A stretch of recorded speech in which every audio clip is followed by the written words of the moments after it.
रानी कहाँ है? क्या संदेश है?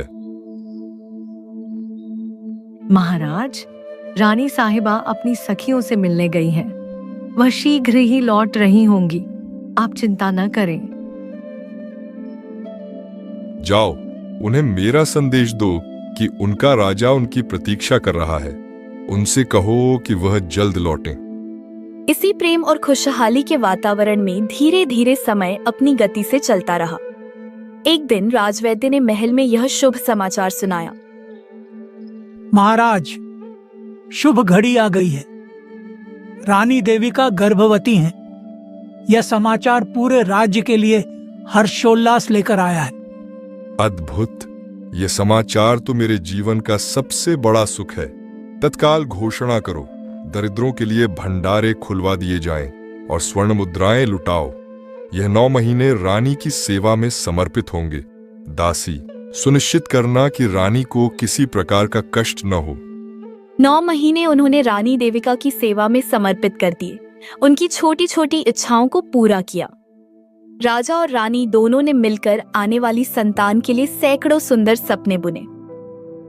स्वामी, मुझे ऐसा लगता है कि हमारी संतान हमारे प्रेम को एक नया रूप देगी।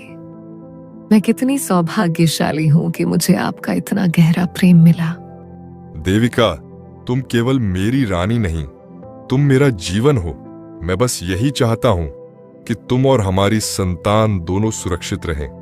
हमारी यह छोटी सी दुनिया अब पूर्ण होने वाली है। अंततः वह शुभ घड़ी आई। पूरे महल में मंगल गीत गाए गए और रानी देविका ने एक अत्यंत सुंदर पुत्री को जन्म दिया। नवजात कन्या का मुखमंडल चंद्रमा के समान तेजोमय था, पर विधाता को कुछ और ही मंजूर था। पुत्री को जन्म देने के कुछ क्षणों बाद ही रानी देविका का स्वास्थ्य अचानक बिगड़ा। महल में खुशी की लहर गहरे शोक और रुदन में बदल गई। महाराज, मुझे क्षमा करें। हमने हर संभव प्रयास किया, पर रानी साहिबा वह अब इस संसार में नहीं रही।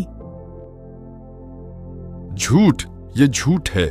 देविका, मेरी देविका मुझे छोड़कर नहीं जा सकती। तुम कैसे कह सकते हो? वह अभी अभी तो मां बनी है। मेरी दुनिया उजड़ गई। मैं इसके बिना कैसे रहूंगा? राजा मानसिंह का दुख इतना गहरा था कि वह विवेक और संतुलन खो बैठे। उनका प्रेम तीव्र शोक और अपराध बोध में बदल गया। उनके मस्तिष्क ने इस असहनीय पीड़ा का कारण ढूंढना शुरू किया और उनका ध्यान उस नवजात कन्या पर गया। इसी के कारण मेरी देविका आज मुझसे दूर हुई है। यह मासूम नहीं, ये मेरी प्रियतमा की हत्यारिन है। इसने मेरी खुशियों को लील लिया है। मैं इसका मुख नहीं देखूंगा। वह नवजात, जो अब भी संसार में ठीक से आंखें भी नहीं खोल पाई थी, राजा के क्रोध और घृणा का केंद्र बन गई। उनका महल अब उन्हें एक वीरान कारागार जैसा लगने लगा था। एक दिन उन्होंने अपनी सबसे विश्वसनीय धाय मां और दासी कलावती को बुलाया। कलावती, मैंने तुम्हें बुलाया है क्योंकि तुम सबसे विश्वसनीय हो। इसे मार दो। मैं इस अपशकुनी का मुंह नहीं देखना चाहता। इसी की वजह से मेरी रानी मुझसे दूर हुई है। एक पल भी यह मेरी आंखों के सामने न रहे। इसे मेरे राज्य से, मेरे महल से, मेरे जीवन से हटा दो। राजा मानसिंह के ये कठोर शब्द सुनकर दासी कलावती का हृदय करुणा से भर गया। वह नवजात कन्या फूलों से भी कोमल थी। महाराज, हे राजन, शांत हो जाइए। आप इतना बड़ा अधर्म मत कीजिए। यह बच्ची मासूम है, इसका क्या दोष? आप इस समय गहरे दुख में हैं, इसलिए आपको उचित अनुचित का भान नहीं हो रहा है। सोचिए, यह बच्ची माँ के जाने का गम आपको देने नहीं आई है, बल्कि आपकी वंश बेल को आगे बढ़ाने आई है। अगर आप इसे मार देंगे तो आपके सिर पर एक अबोध की हत्या का पाप लगेगा, जिससे आपकी आत्मा कभी शांत नहीं होगी। रानी देविका की आत्मा भी यह देखकर प्रसन्न नहीं होगी। महाराज, मैं इसे मार नहीं सकती। मुझे आज्ञा दीजिए। मैं इस राजकुमारी को पालूंगी। यह इस महल में रहेगी, पर मैं इसे आपकी दृष्टि से दूर रखूंगी। आप इस बच्ची के जीवन पर इतना बड़ा अन्याय मत कीजिए। कलावती के ये मार्मिक शब्द और उनके विवेकपूर्ण तर्क सुनकर राजा मानसिंह का क्रोध कुछ शांत हुआ। उन्होंने अनिच्छा से सिर हिलाया। ठीक है कलावती, मैं तुम्हारी निष्ठा का सम्मान करता हूँ। तुम इसे पालो, पर इसे मेरी आंखों से दूर रखना, और इसका नाम आज से अभागिनी होगा।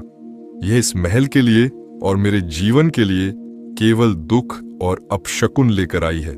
राजा द्वारा त्याग दी गई, पर दासी कलावती द्वारा अपनाई गई राजकुमारी अभागिनी का पालन पोषण शुरू हुआ। कलावती ने उसे अपनी बेटी की तरह पाला।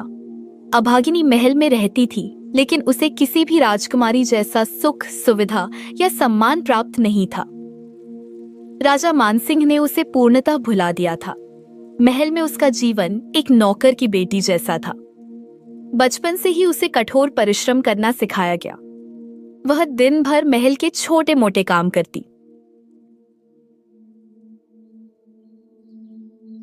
ओ अभागिनी, ये क्या कर रही हो? ये फर्श अभी भी साफ नहीं हुआ है। तुम तो सचमुच एक दुर्भाग्यशाली लड़की हो। जल्दी काम खत्म करो। जी, मैं अभी करती हूँ, मुझसे गलती हो गई। राजा मानसिंह की दुत्कार और तिरस्कार तो उसका रोज का हिस्सा बन गया था। अभागिनी अपनी नियति को चुपचाप स्वीकार कर चुकी थी। वह स्वभाव से शांत और सहनशील बन गई थी। कुछ समय बाद राजा मानसिंह के मंत्रियों और हितैषियों ने उन्हें पुनर्विवाह की सलाह दी। महाराज, अब शोक का समय समाप्त हुआ। राज्य की स्थिरता और भावी वंश के लिए आपको पुनर्विवाह कर लेना चाहिए। यह राज्य के हित में है। मैं समझता हूँ। ठीक है, तुम योग्य कन्या की तलाश करो। राजा का विवाह एक पड़ोसी राज्य की अत्यंत सुंदर और सुशील कन्या सुलक्षणा से हुआ। रानी सुलक्षणा महल में आई और राजा को उनसे भी गहरा प्रेम हो गया। वह रानी देविका की यादों से कुछ हद तक बाहर निकल पाए। स्वामी, मैं आपके दुहक को जानती हूँ, पर अब आपको अपने जीवन को फिर से खुशियों से भरना होगा। मैं आपके हर सुख दुहक में आपके साथ हूँ। रानी सुलक्षणा, तुम मेरे जीवन में नई आशा लेकर आई हो। तुम्हारे आगमन से महल में फिर से खुशियां लौट आई हैं। समय अपनी गति से चलता रहा और रानी सुलक्षणा ने भी एक कन्या को जन्म दिया। इस बार राजा की खुशी का कोई ठिकाना नहीं रहा, क्योंकि संतान के जन्म के बाद उसकी मां सही सलामत थी। राजा ने अपनी इस दूसरी पुत्री को सौभाग्य का प्रतीक माना। यह सचमुच मेरे लिए सौभाग्य लेकर आई है। इस बार कोई अपशकुन नहीं हुआ। मेरी इस प्यारी बेटी का नाम आज से सुभागी होगा। पूरे राज्य में उत्सव की घोषणा करो। अब महल में राजा की दोनों बेटियां पलने बढ़ने लगी, लेकिन उनके जीवन में जमीन आसमान का अंतर था। पिताजी ने मेरे लिए यह सोने का हार भेजा है। यह देखो, कितना सुंदर है। तुम तो बस यही दासी के कपड़े पहनो अभागिनी। पिताजी तुम्हें देखना भी पसंद नहीं करते। सुभागी राजा की प्यारी बेटी थी, जो लाड़ प्यार में पली। उसे अच्छे वस्त्र, सुंदर आभूषण और शिक्षा के लिए योग्य गुरु मिले। अभागिनी, जो पुरानी और साधारण दासी के वस्त्रों में रहती थी, उसका जीवन महल में एक नौकरानी जैसा था। उसे केवल दासी कलावती का प्रेम और सहारा मिला। अभागिनी का हृदय धीरे धीरे वैराग्य और ईश्वर भक्ति की ओर मुड़ने लगा। एक दिन राजकुमारी अभागिनी महल के पीछे वाले बाग की सफाई कर रही थी। तभी उसने महल की सीमा से बाहर एक शांत और पवित्र स्थान पर कुछ साधु महात्माओं को एकत्र देखा। वहां भजन कीर्तन की मधुर ध्वनि आ रही थी और बीच में एक तेजस्वी संत बैठे थे, जो प्रवचन दे रहे थे। वह संत और कोई नहीं बल्कि महान संत कबीर साहिब जी थे। अभागिनी के हृदय में अद्भुत शांति जागी। वह तुरंत अपना काम छोड़कर चोरी छिपे उस सभा में चली गई और एक कोने में बैठकर कबीर के भजन कीर्तन और प्रवचन सुनने लगी। कबीर साहिब अपने दोहों और वचनों के माध्यम से संसार की नश्वरता, ईश्वर की एकता और कर्म की महत्ता का उपदेश दे रहे थे। अभागिनी ने अपने जीवन में पहली बार इतनी शांति और संतोष महसूस किया। यह कैसा अद्भुत ज्ञान है। यह संसार का सुख दुख सब क्षण भंगुर है। असली धन तो आंतरिक शांति और सत्कर्मों में निहित है। अब तो यह उसका नित्य कर्म बन गया। वह रोज एक काम से समय निकालकर उस मठ के पास जाती। इन प्रवचनों ने उसके हृदय को धीरे धीरे ज्ञानी, शांत और स्थिर बना दिया। एक बार राजा के अनुभवी मंत्रियों ने सभा में अभागिनी के विवाह की बात छेड़ी।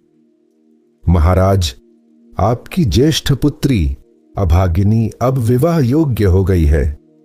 राजकुल की परंपरा है, हमें उसके विवाह के लिए सुयोग्य वर ढूंढना चाहिए।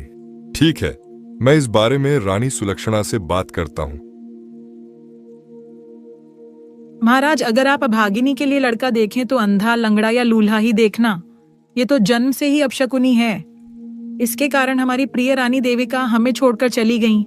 ये जहां भी जाएगी अपने साथ दुर्भाग्य लेकर जाएगी। क्या जरूरत है कि हम इसके लिए कोई अच्छा घर ढूंढें? इसे अच्छे घर में भेजेंगे तो वहां भी ये सब बर्बाद कर देगी।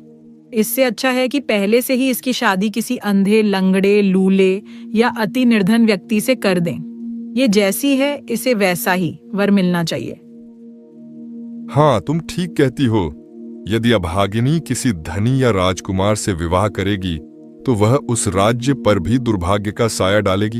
यह निर्णय बिल्कुल उचित है।